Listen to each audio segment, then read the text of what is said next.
Aliens is directed by James Cameron, and it is a sequel to, as many of you may know, one of my favorite films of all time, Alien. Welcome back, guys, to my Alien series leading up to Alien Covenant this May. I was actually going to post this review tomorrow, but seeing how today is Alien Day, I thought, why not? And once again, this review will contain spoilers, so if you haven't seen this movie, please do yourself a favor and go watch it and then come back and see my review. This movie once again follows Ripley, who is awoken from her pod 57 years later after the events of the first film, only to find out that the same planet from the first movie, LV-426, has now been colonized and the colonists who live there have stopped sending transmissions. So now it's up to a group of Marines and Ripley, who they use as an advisor, to find out what exactly is going on down there. I actually hadn't seen Aliens till I was about 15 years old, and I don't really know why, because I had always heard such great things about this movie. A lot of people compare this film to movies like Empire Strikes Back,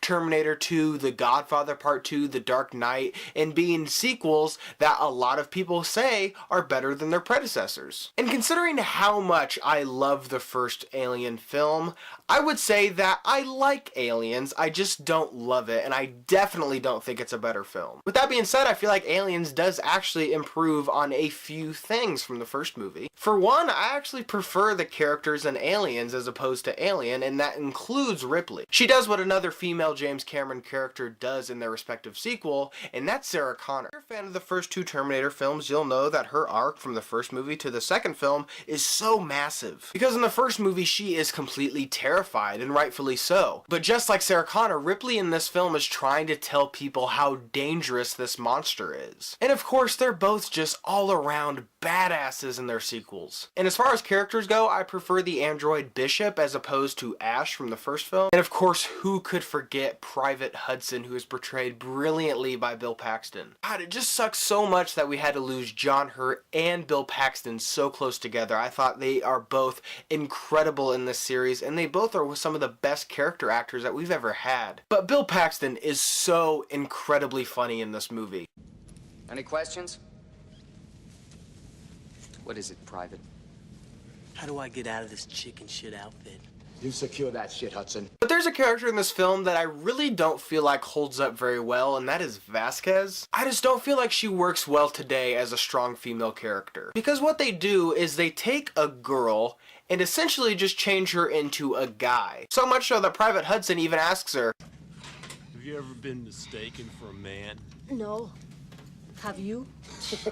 What makes Ripley so great is that she isn't just a dude, she still has that motherly sense to her. You can see that when she takes care of Jonesy in the first movie, and obviously Newt in this film. I just think to make a strong female character, you really don't necessarily have to turn her into a man. But I feel like Aliens as a whole has a lot more memorable moments than the first film. There's the knife dancing scene, there's a scene where he pops his head up and sees all of those xenomorphs coming in through the ceiling. Also, what this film improves on most, in my opinion, is its special effects. Aliens has the benefit of having one of the most talented special effects creators of all time with Stan Winston and his amazing Oscar-winning work in this film. This entire movie on a visual level completely holds up today just as well as it did in 1986. The shot that always gives me the creeps is when Ripley is looking along the big sack from the alien queen and they pan over to see her entire body. It just looks so gorgeous. Now, even though Aliens does improve on those few things, there are some things about this film that I feel like are significantly worse than the first film. For me personally, I prefer the xenomorph alien, the creature,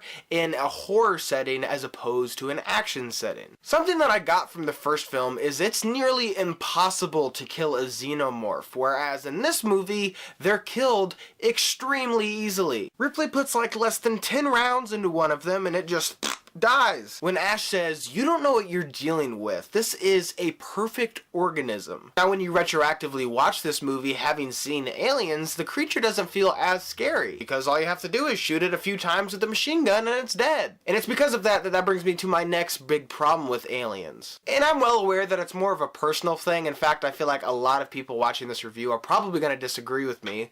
but I find Aliens, frankly, a little boring. Aliens and Alien have something in common where you don't really see the xenomorph creature until about 40 minutes into the movie, and I'm totally fine with the movie slowly ratcheting tension as the runtime goes on. However, if I'm watching an action movie, I want to have that high-octane action throughout the entire film. Whereas in a horror movie, I expect to have that slowly ratcheted tension. And again, the xenomorph doesn't really work for me as an action villain, where it works a lot better as a horror villain. But in an action movie that the tagline is "This time it's war," I want to see a freaking war movie. But in a nearly 2.5 hour long film of people, again, running from the aliens instead of fighting them, pretty much everyone dying, and again, Ripley blowing the xenomorph out of an airlock in the climax of the film. I just feel like this movie didn't really play with the concept well of having Marines fighting the xenomorphs. They don't really offer any sort of help to Ripley because, again, she has to blow the xenomorph out of an airlock in the climax of the film. Overall, I really like Aliens, I just don't love it. To me, it's a nearly 2.5 hour long film that almost feels like a director's cut, where I feel as if there is a lot of fat to trim off this movie to give it more of a relentless, non-stop action feel. Whereas Alien is a completely engaging, suspenseful film from start to finish. That being said, this film does improve on a few things, such as the characters, the special effects, and just overall memorable moments. So thank you guys for watching today. Let me ask you this: which film do you prefer, Alien or Aliens? Leave your thoughts and opinions down below.